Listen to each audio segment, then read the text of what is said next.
마을관리대 취재를 할 때 그 사람들이 혹시라도 뭘 탈 수 있다 먹을 거예요. 그 사건은 사회적인 이슈도 크게 됐었고 굉장히 입법도 빨리 이루어졌잖아요.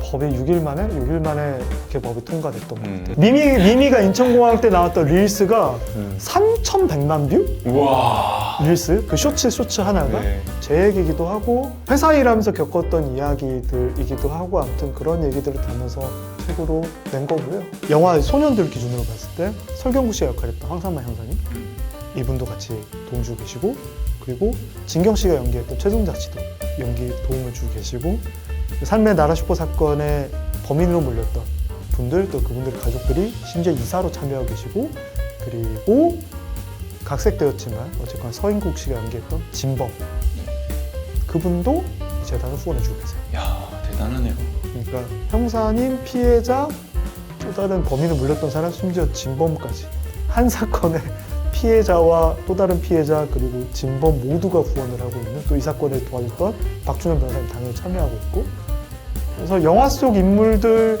중에 완벽한 가상의 인물인 유준상 씨를 제외하고 나머지 실존 인물들은 다 이 재단 함께하고 계시기도 하고요. 그리고 같이 함께했던 정지영 감독을 비롯한 다른 배우분들도 후원자로 설경구 씨를 비롯한 참여하시고 여러 가지 사건을 방송으로 만드셨는데 취재할 때 뭐 어려웠던 점 혹은 본인만의 어떤 취재 노하우가 있나요? 뭐 인터뷰 일을 설득해서 진실을 이끌어내야 되잖아요. 이동훈 PD님 그 방송분 중에 예전에 그 제주도 이승용 변호사님 살인사건 그 방송을 이제 봤는데 다이렉트로 직접적으로 전화하는 장면이 진짜 인상적이었거든요. 남자답게 요청하시면 남자답게 들어주신 분이라서 전화드립니다. 이걸 방송에서 봤거든요. 뭐 그런 거라든가. 그 얘기를 하라는 거야. 그 얘기를 하라는 거야. 딴 걸 하라는 거야. 아니 그것보다 약간 여기 지금 저 흐름에 맞춰서 그냥 얘기를 하나 하자면 그 화성 8차 사건 할 때 윤석열 씨 재심을 할 때 이분도 사실은 강간살인 사건으로 쉽게 생각했을 때 강간살인 사건으로 무기징역 형받고 모범수로 출소했다고 하지만 출소한 뒤에도 한참 동안은 전자발찌를 차고 생활했던 사람이었고 이 사람이 다시 나와서 내 무죄를 주장한다는 게 쉽지는 않은 거거든요. 왜냐하면 무죄가 될지 안 될지도 모르고 괜히 신상이 공개돼서 사람들이 손가락질 받을까에 대한 트라우마가 되게 큰 그래서 그런 분들이랑 인터뷰하고 취재할 때는 되게 예민해지고 조심스러워지는 것들이 있는 것 같아요. 그러니까 같이 취재하다 보면 돌아다니다 보면 밥도 먹고 커피도 마셔야 되죠. 카페도 가야 되고 식당도 가야 되는데 그런 때 가서 이제 대화할 때 우리끼리 대화를 하더라도 옆 테이블 혹시나 들을까 봐 조심해야 하는 경우들이 있었어요. 왜냐하면 우리는 다 무죄라는 걸 알고 도와주려고 하지만 실질적으로 사법부에서 무죄로 판결해도 그걸 믿지 않는 경우들도 있기 때문에 계속 손가락질하는 사람들이 있을 수도 있기 때문에 밥 먹다가 괜히 우리가 얘기하는 걸 옆 테이블에서 들을까 봐 또는 이분의 아는 사람이 우연히 마주칠까 봐 되게 그런 걸 조심해야 하는 경우들이 많아서 밥 먹을 때도 되게 조심스럽고 커피 마실 때도 웬만하면 그냥 조용한데 외진데 떨어진 곳 회사 가서 얘기를 하려고 했던 적들이 많았던 것 같고 이분들이 본인의 억울함을 주장하고 싶어 하지만 안 먹힐 수도 있고 안 될 수도 있고 오래 걸릴 수도 있기 때문에 이분들이 정신적으로 이제 무너질 수 있는 경우들이 굉장히 많아요. 그래서 그거를 위해서 이제 취재할 때 취재 상관없이 자주 밤낮으로 연락 오시면 연락 잘 받아드리고 같이 케어도 해드리고 방송 이후에도 그렇게 해서 조금 방송이 끝났지만 그 뒤에 재심까지 가는 경우에도 조금 같이 해주려는 마음을 해야 되는 게 있죠. 그래서 그분들 좀 부탁하시면 잘 들어드리고 이렇게 그런 마음이 있는 것 같아요. 취재 노하우 어떤 스킬이라기보다는 그냥 기본적인 사람의 마음을 케어해 주는 게 중요하군요. 방송 끝나고 털고 떠난다는 마음을 가지시는 경우들이 있어요. 보통 이제 억울하게 누명 쓰고 보통 그때 당시에 가해자로 살인자로 포토라인을 한 번씩 썼던 경험이 있는 분들이거든요. 그럼 언론이나 카메라에 굉장히 극도로 트라우마를 표현하실 때가 있어요. 그래서 이번에도 얘들 도와주는 척하고 방송 끝하고 나면 나랑 인연을 끊고 버리겠지라고 생각하시는 경우들이 있거든요. 근데 그게 이분들에게 상처가 될 수 있다는 게 취재하다 보면 알게 돼요. 그래서 이제 조금씩 끝나더라도 우리는 계속 인연을 맺고 함께 하는 사이다라는 예, 진짜 제가 마음으로 다 하고 있으니까 그렇게 생각하지 말고 우리는 다 오랫동안 친하게 사이좋게 잘 지내요 라는 것만으로도 이분들에게 뭔가 크게 표현하면 연대? 예, 작게 표현하면 그냥 동반자, 위로해주는 친구 같은 마음. 그게 좀 큰 것 같아요. 네, 그거 어렵지 않잖아요, 사실은. 그러면 굉장히 뭐 육체적이든 정신적으로든 굉장히 고생했던 사건이 있나요? 항상 고생했던 것 같고. 아, 그쵸. 그러니까 방송 일을 항상 저 잘 아시겠지만 이분 원래 PD였어요. 아시는지 모르겠는데 그 얘기도 했어요? 안 했죠? 왜 안 해요? 약간 자기인데 베일을 뭘 누가 궁금해한다고 베일을 쌓아? 아니 궁금해야 베일을 쌓아서 아니 무슨 신비주의도 궁금할 때 신비주의지 아무도 안 궁금한 PD였어요. PD 생활 6년 정도 하지 않았나요? 네, 맞아요. 예, 네. 예. 차차차차 알아가는 재미가 있다고 하니까. 예. 그 PD는 항상 힘들잖아요. 뭘 하든 힘들고 그쵸. 육체적, 물리적, 정신적으로 항상 힘들었고 마약 관련된 취재를 할 때는 항상 힘들어요. 아, 그게 유독 힘들군요. 그러니까 선배들이 이렇게 얘기를 했어요. 마약 관련된 취재를 할 때 그 사람들이 혹시라도 뭘 탈 수 있다 먹을 거예요.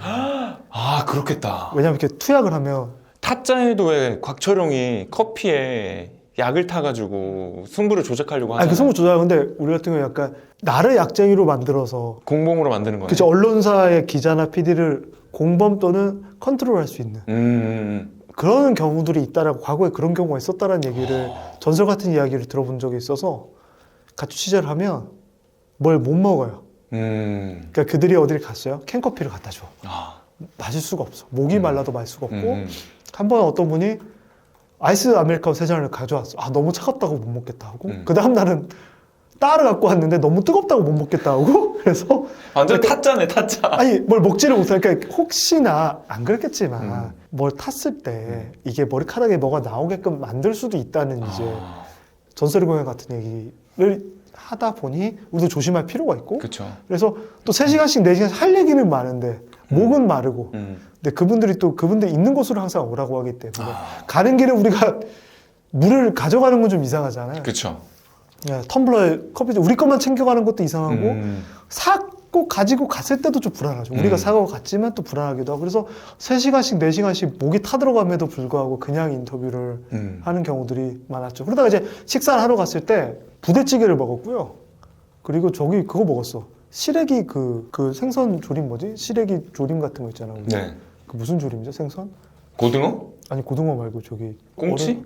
아니 아무튼 그 생선 조림 같은 거 시래기 넣고 이렇게 네. 그런 식당들 꽤 있잖아요. 네. 그 뭐냐 생선이 왜 갑자기 생각 안 나지? 아무튼 이렇게 같이 나눠 먹는 부대찌개처럼 떠서 나눠 먹는 여기다가 너도 뜨고 나도 뜨고 해서 이게 안전할 것 같다. 그래서 그런 거 단품 말고 내 거 네 거 말고 그래서 웬만하면 화장실도 안 가고 와. 그렇게 과민하게 반응했던 것 같기는 한데 안전한 게 우선이니까. 그럼요. 예, 그런 취재할 때는 되게 힘들었어요. 예, 항상 화장실도 못 가고 물도 못 마시고. 예.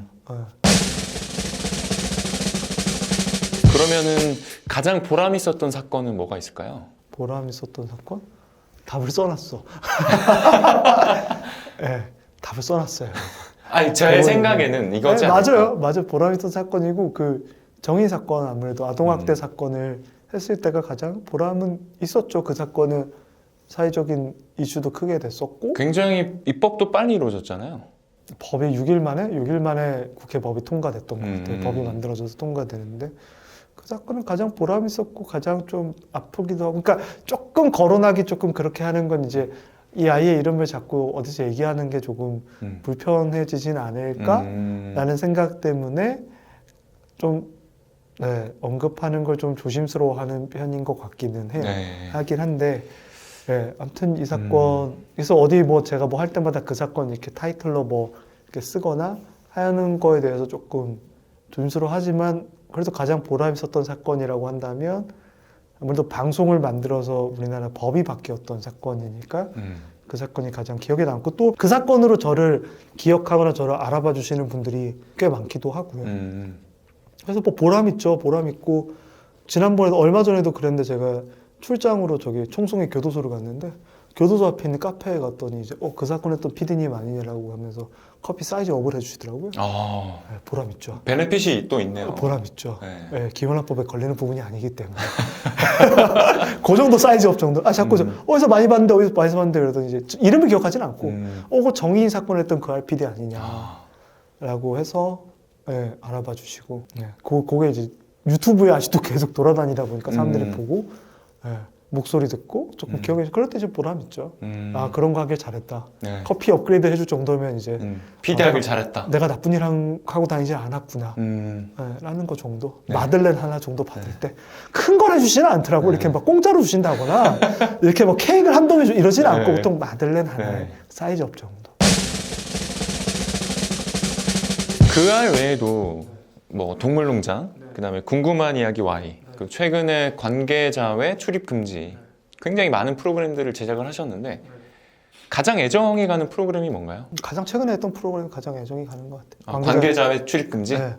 그렇게 많은 분들이 보시지 않았지만 아우 그래도 뭐 네, 그래도 잘 나왔죠. 나쁘진 스토리. 않았기 때문에 네. 예. 제가 14개 정도의 프로그램을 했었고 망한 것도 많았고 선배들이랑 같이 하다 망한 파일럿 방송도 많았고 사람들이 아무도 기억 못하는 이름의 프로그램도 많은데 알려진 프로그램 그것이 알기 쉽다 궁금한 이야기 Y 동물농장은 사실은 예전에 선배들이 만들어 놓은 프로그램을 제가 잠시 담당자로 이제 업무 배정을 받아서 하고 빠진 케이스인 거고 관계자 출입 금지는 처음에 만드는 기획 단계부터 제가 다른 PD 작가들과 함께 해서 같이 만들어서 런칭하고 마무리까지 같이 했던 1년을 함께 했던 프로그램이기 때문에 가장 애착이 많이 가고 하나부터 열까지 저희가 다른 PD 작가들 같이 만들었거든요. 제목도 같이 정하고 자막의 로고도 같이 만들고 MC를 누가 할지 장소는 어디가 갈지 하나부터 열까지 우리가 뛰면서 같이 했었기 때문에 가장 애정 있는 아끼는 프로그램이죠. 예, 그 지금도 유튜브 검색하시면 많이 나옵니다. 네. 예. 관계자 출입 금지 많이 봐주시기 바랍니다. 예, 조회하면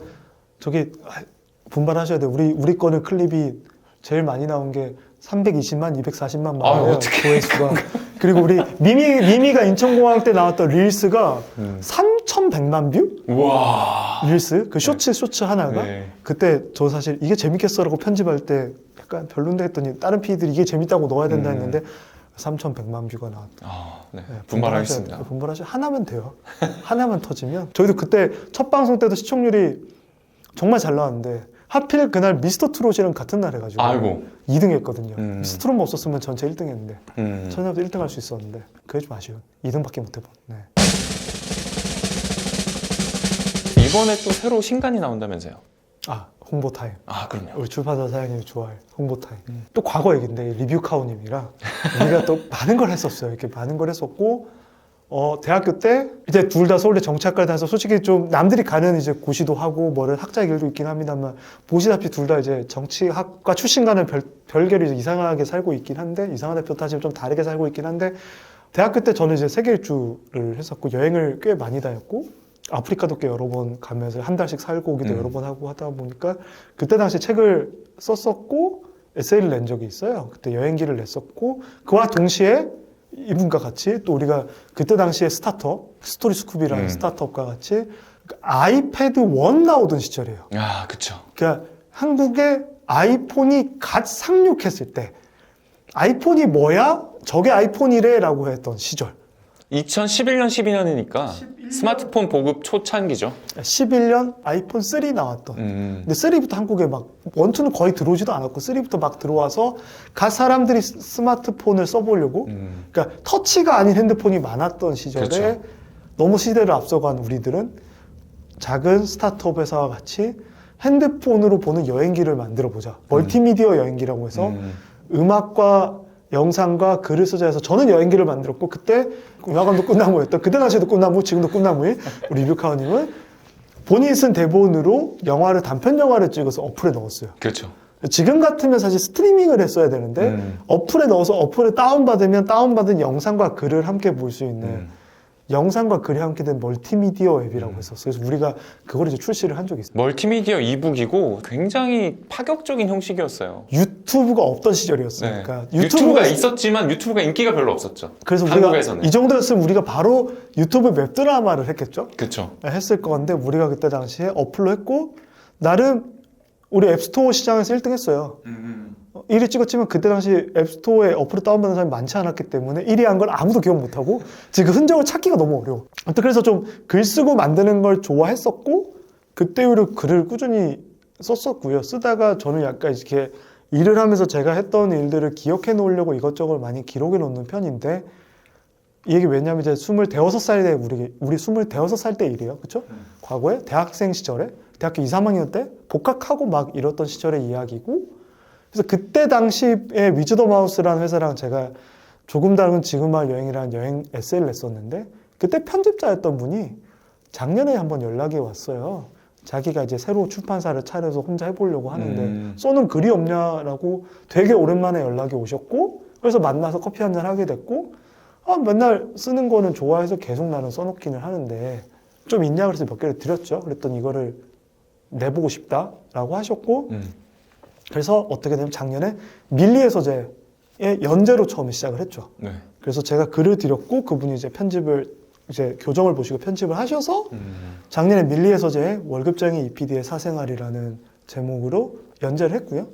나름 연재 주간 베스트까지 했고. 아, 재밌더라고요. 진짜 읽었어요? 읽었죠. 감사합니다. 읽으신 줄 또 몰랐네. 유튜브 열심히 할 거야. 진작 얘기했으면 아까 더 열심히 했을 텐데. 그래서 했고, 그게 이제 1년이 지금 연재한 지 1년이 지나서 종이책으로 이번에 출간이 됐네요. 이제 네. 업로드 시점으로 해서 종이책이 이제 출간이 돼서 지금 나가고 팔리고 있습니다. 월급쟁이 EPD의 사생활. 네. 느린 서재라는 출판사. 네. 이거 사장님께 얘기하겠다. 대표님 좋아하겠다. 저희가 네. 아직 구독자가 많지는 않지만 그래도 네. 좀 도움이 되길 바라고요. 한 권은 사겠죠. 보신 분 중에 한 권은 나가겠지. 재밌습니다. 네, 재밌습니다. 네. 책은 조금 더 내용이 많은데, 아무튼 이렇게 계속 써놓는 일을 계속 하고 있고, 이제 우리는 쓰는 걸 좋아해서 사실은 둘이 만나서 커피 마시면서 대본 작업이나 해볼까, 이것도 써볼까, 저것도 써볼까 해서 계속 쓰는 거를 10몇 년 넘게 혼자 쓰는 걸 좋아하다 보니까 그런 습작들이 모여 있는 거라서 제 얘기이기도 하고, 회사 일하면서 겪었던 이야기들이기도 하고, 아무튼 그런 얘기들을 담아서 책으로 낸 거고요. 네. 또 책이 나와서 좋아요. 그 책 나올 줄 모르고 그냥 막 써놨던 건데 어쩌다 보니까 누가 가져가서 책으로 엮어서 이렇게 내주시니까 저는 좋죠. 네. 네. 네. 여러분들 많은 관심 부탁드리고요. 네. 이렇게 넣어주겠지 한 컷. 편집해주겠지. 네네. 제가 여기 띄워드렸으니까 네, 많이 여기. 네. 여기. 네. 제가 말하는 동안 투샷에 아마 계속 걸려 있었을 거예요. 네. 그리고 아까 재심 사건을 본인이 직접 담당도 하셨다고 말씀 주셨는데 등대장학회라는 굉장히 의미 있고 좋은 일을 하시는 분들이 모인 장학회가 있다면서요. 오늘 한 이야기가 다 빌드업이 돼서 하나로 합쳐지는 그쵸. 장학회인데, 이 재단에 후원을 해주시고 또 함께 참여해주시는 분 중에 영화 소년들 기준으로 봤을 때 설경구 씨가 역할했던 황산만 형사님, 이분도 같이 도움 주고 계시고, 그리고 진경 씨가 연기했던 최송자 씨도 연기 도움을 주고 계시고, 삶의 나라 슈퍼 사건의 범인으로 몰렸던 분들, 또 그분들의 가족들이 심지어 이사로 참여하고 계시고, 그리고 각색되었지만 어쨌거나 서인국 씨가 연기했던 진범, 네. 그분도 이 재단을 후원해 주고 계세요. 이야, 대단하네요. 그러니까 형사님, 피해자, 또 다른 범인을 물렸던 사람, 심지어 진범까지 한 사건의 피해자와 또 다른 피해자, 그리고 진범 모두가 후원을 하고 있는, 또 이 사건에 도와줬던 박준현 변호사님 당연히 참여하고 있고, 그래서 영화 속 인물들 중에 완벽한 가상의 인물인 유준상 씨를 제외하고 나머지 실존 인물들은 다 이 재단을 함께하고 계시기도 하고요. 그리고 같이 함께했던 정지영 감독을 비롯한 다른 배우분들도 후원자로, 설경구 씨를 비롯한 참여하시고, 영화 시사회 때 또 우리 재단분들 다 초청해 주셔서 같이 회식도 하시고, 또 이 클립 마지막에 붙여줄지 모르겠지만 설경구 씨를 비롯한 이런 분들이 재단을 홍보하는 영상을 또 만들어 주셨어요. 네, 끝에 붙여줘요. 저작권 문제가 없으면 당연히 붙여드려야죠. 네, 클립 드릴게요. 그리고 그 황산만 반장님이 설경구 씨가 역할했던 황 형사가 원래 있었던 약촌 오거리 사건이랑 또 다른 재심이 돼서 무죄가 된 사건의 네. 분들, 그리고 저도 방송을 했었던 낙동강변 2인조 살인 사건의 장동익 최인철 씨 무죄를 받게 된 그 화성 8차 사건으로 무죄를 받은 윤석열 씨, 이런 분들이 사실은 억울하게 옥살이를 다 하고 나서 재심으로 무죄를 받고 나서 그 옥살이를 한 기간에 대한 형사보상금, 그리고 국가를 통해서 또 손해배상 청구를 해서 국가배상금을 받은 돈들이 있어요. 그 배상금과 그 돈들, 사실 귀한 돈이죠. 억울하게 옥살이하고 이제 피 같은 돈이죠. 억울하게 죄를 짓지도 않았는데 들어가서 이제 누명 쓰고 나왔던 그 하루하루 옥살이를 한 것에 대해서 계산해서 나라에서 보상금으로 준 돈들을 한 푼 한 푼 모아서, 한 푼 한 푼 큰 돈을 모아서 6억을 모아서 와. 재단을 만들었고, 장학재단을 만들었습니다. 네. 그래서 그 이름이 등대장학회고, 경기도 교육청에 등록된 공익재단이에요. 정식으로 허가를 받은 설립재단이고 이분들이 그런 마음들이 있어서 이제 징역을 적게는 3년에서 6년, 많게는 22년까지 살고 나오신 분들인데 이분들이 우리가 억울하게 옥살이를 하는 동안 우리 가족들, 우리 자식들이 어쨌거나 우리 사회에서 나쁜 길로 빠지지 않게끔 도와주신 분들이 많았다. 그래서 우리도 그런 분들에게 받은 사랑을 돌려주고자 장학회를 하고 싶다. 그리고 우리처럼 우리 또 못 배우기도 하고 좀 어려운 환경에 크기도 해서 누명을 쓸 수 있는 그런 피해자가 되었던 것 같다. 그래서 조금이나마 더 그런 사람이 안 생기도록 어려운 환경에서 공부하는 아이들을 돕고 싶다는 마음을 이미 재심을 통해서 무죄 받기 전부터 이분들이 몇 년 전부터 항상 사석에서 우리끼리 모였을 때 항상 하시던 얘기였어요. 그래서 했고 저는 항상 반대했고 이유는 다 아시겠지만 20년 정도 옥살이 하고 돈 받았으면 그 돈으로 가족들이랑 여행도 다니고 조금 편하게 사셔도 되잖아요. 20, 30대에 징역 살다가 나와서 무죄 받아서 60대에 무죄 받으신 분들이거든요. 젊은 생을 다 억울하게 보냈으니까 조금 그렇게 안 쓰시고 개인 의미에 쓰셨으면 좋겠다고 했는데도 불구하고 이분들이 이제 마음이 몇 년 동안 모여서 장학재단 설립을 했고 정식 절차를 꽤 오랫동안 이제 거쳐가지고 이분들이 재단을 만드셔서 이분들이 다 이사로 참여하게 된 재단입니다. 그래서 재단을 만든 지 얼마 안 됐고요. 몇 달 안 됐고 이제 재단 출연금 6억을 모으긴 했습니다만 재단의 성격상 후원금으로만 아이들을 도울 수 있고 출연금이 이제 움직일 수 없는 돈이라고 하더라고요. 재단 같은 경우는. 그래서 이분들이 모여서 어려운 학생들을 추천받아서 돕고 또 돕기 위한 후원금을 모으고 있습니다. 그래서 영화에 출연하셨던 배우님, 정지영 감독님뿐만 아니라 배우분들도 저희 함께 후원으로 참여해 주시고 계시고요. 네. 함께 하고 계시고 이분도 하시겠죠. 뭐. 아, 그래서 네. 영화를 보시고 또 이 리브카우님의 이제 유튜브를 보신 분들이 후원 참여해 주셨으면 좋겠다. 굉장히 의미 있는 재단이고 앞으로 또 많은 분들이 후원해 주겠다고 도움을 주고 계신 분들이 계시는데 중요한 건 이 재단이 어쨌거나 피해를 입은 사람들이 모인 재단이고 다른 뜻 없이 어려운 환경에서 공부하고자 하는 아이들을 돕겠다고 하시는 거거든요. 그래서 또 혹시나 이런 재단에 장학금을 받을 만한 분을 추천해주고 싶다 해주시면 또 연락을 주시면 좋을 것 같아요. 그러면 또 찾아가서 도움을 드릴 수 있을 것 같습니다. 저희 지금 유튜브 영상 댓글 혹은 본문에 제가 넣어놓겠습니다. 근데 가장 중요한 건 리뷰카우의 유튜브가 잘 돼야 된다. 이게 잘 돼야 지금 영화 감독을 하셔야 되는데 이게 잘 돼야 된다. 이게 잘 돼야 제가 또 안 불려온다. 이게 뭡니까 지금 회사 일도 힘들어 죽겠는데 저기 불려와가지고 피곤해 죽겠습니다. 이게 잘 돼야 된다. 많이 봐주시고 안 봐도 계속 눌러주세요. 좋아요 좀 눌러주면 아니면 아예 안 될 것 같으면 눌러주지 마세요. 그래 빨리 포기하고 다른 걸 하니까. 예. 아, 네. 오늘 뭐 귀한 시간 내주셔서 정말 감사드리고요. 너무 재밌었습니다. 네, 저 즐거웠습니다. 네. 등대장학회도 잊지 말고 꼭 한번 확인해 주시면 감사하겠습니다. 네. 남 챙길 때가 아니라 이것부터 잘. 영터뷰가 잘 돼야 됩니다. 영화 소년들도 잘 돼야 되지만 정재영 감독이 하신 만큼 하셨고 감독 오래 하셨고 네. 등대장학회 원래 잘 될 거고 저도 잘 될 거니까 제 책도 잘 돼야 됩니다. 제 책은 잘 돼야 되고 저희 네. 유튜브 네. 많이 사랑해 주시기 바랍니다. 네. 오늘 뭐 소감 간단하게 들어볼까요? 즐거웠습니다. 네. 또 불러주세요. 또 올게요. 게스트 빵꾸 나면 또 올게요. 아, 진짜요? 네, 어쩌겠어요. 뭐 네. 와야지 뭐 안타깝잖아요. 네. 네. 빨리 문 닫던지 아니면 제가 어떻게든 옆에서 같이 해주던지 다른 영화 있으면 또 언제든 털러 오겠습니다. 아, 네. 감사합니다. 네. 네. 그러면 저희는 또 다음에 또 재미있고 의미 있는 영화로 다시 찾아뵙겠습니다. 시청해 주셔서 감사합니다. 감사합니다. 되게 식상해 이렇게 끝나는 것도 되게 유튜브스럽지 않게 이렇게 끝나는 그럼 거. 거기서 끝내? 너 방송 같아. 그러면 여기서 끝내야지. 어디서? 요 말까지 살려줘야지. 여기까지 살려줘야지. 여기까지 살려줘야지. 재심으로 진실을 밝힌 분들이 모여 등대 장학회를 설립했습니다. 믿어주는 사람, 손 내밀어주는 단 한 사람만 있다면 절망의 끝에서도 다시 일어설 수 있습니다. 많은 이들의 도움으로 새 삶을 살게 된 분들이 도움이 필요한 소년들을 위해 등대를 세웠습니다. 소년들에게 믿음과 희망을 주는 등대 장학회를 소년들이 응원합니다. 화이팅!